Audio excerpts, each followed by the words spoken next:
In the ancient hills of Israel, hidden within the pages of Scripture, lies one of the most mysterious love stories ever written. A story of longing, passion, beauty, and divine love. But this is not just a story about romance. It is a story about a love so powerful that even kings were captivated by it. Tonight we step into the Song of Songs, the most beautiful song ever written by Solomon. A song whispered between lovers, a song that has puzzled scholars, and a song many have struggled to understand. Because beneath the poetry, something deeper is hidden. A young woman once stood in a quiet valley and whispered words that would echo through history. I am the rose of Sharon, the lily of the valleys, a simple flower, growing quietly in the valleys of life. But what happens when a king notices that flower? What happens when love begins to awaken, when hearts begin to race, when footsteps echo across the mountains, and someone is coming, running, leaping across the hills, determined to reach the one he loves. But love like this is fragile, and hidden among the vineyards, something small lurks in the shadows. Little foxes, tiny threats, seemingly harmless, yet powerful enough to destroy love before it blooms. Tonight we enter a story of spring awakening, where winter finally ends, where flowers begin to bloom, and where two hearts discover something the world rarely understands. A love that must not be forced, a love that must awaken in its own time. So listen closely, because hidden within this ancient song is a message about love, patience, and the beauty of waiting. And before this story ends, you may discover that this song was never only about two lovers. It may also be about us. Soft wind moves across the plains of Sharon.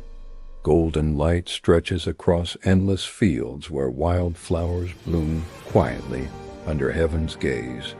And among them, a single voice rises, soft, humble, yet deeply beautiful.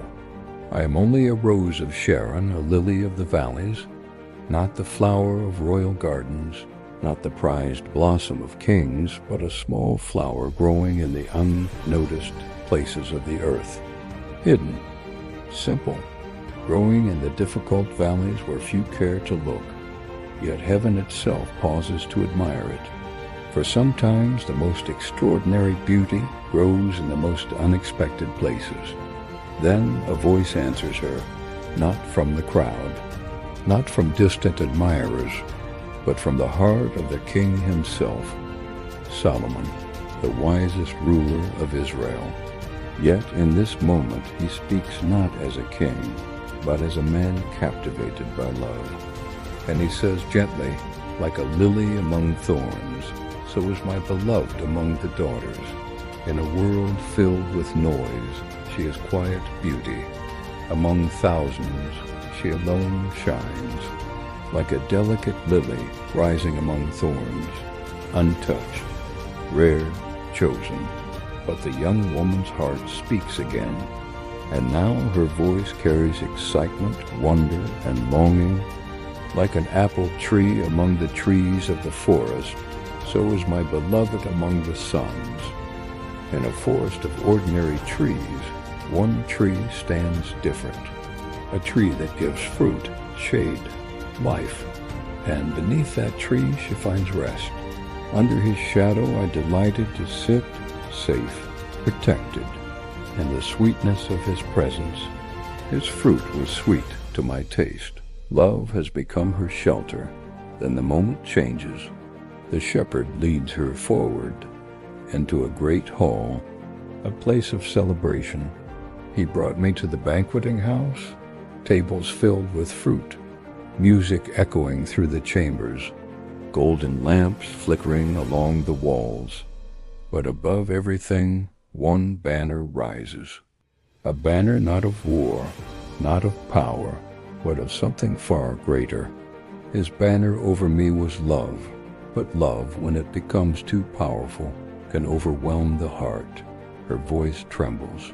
Sustain me with raisins, strength, comfort, something to steady her soul. Refresh me with apples, for love itself has become intoxicating. And she whispers softly, for I am sick with love. Her heart is no longer her own. But then the tone shifts. Solomon turns toward the daughters of Jerusalem. His voice becomes serious, protective, sacred. I charge you, O daughters of Jerusalem, do not rush what heaven itself must unfold. Do not force what love must awaken on its own. Do not stir up or awaken love until it pleases, for love, true love, is not forced.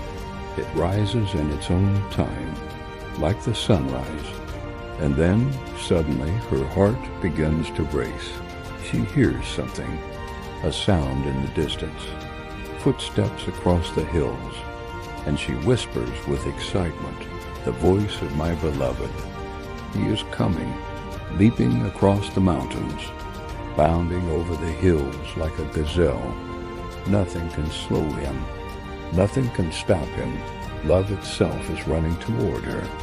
Now he stands just beyond the wall, watching, waiting, looking through the lattice window. Their eyes meet, and the world becomes silent. Then he speaks. His voice carries joy, hope, life itself. Rise up, my love, my fair one, and come away. Winter has ended. The rains have passed. The earth has awakened. Flowers bloom. Birds sing. The voice of the turtle dove echoes through the valleys. Spring has come, and with it love. Yet love must be protected. She sings softly, catch the foxes, the little foxes that spoil the vineyards, not the great dangers, but the small ones, the unnoticed things, the little foxes that slowly destroy love.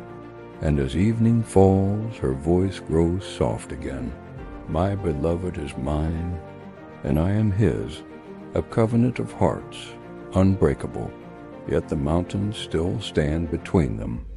And so she whispers into the fading light, until the day breaks and the shadows flee away. Return to me. Run across the mountains, like the gazelle, like the young stag. Come back to me.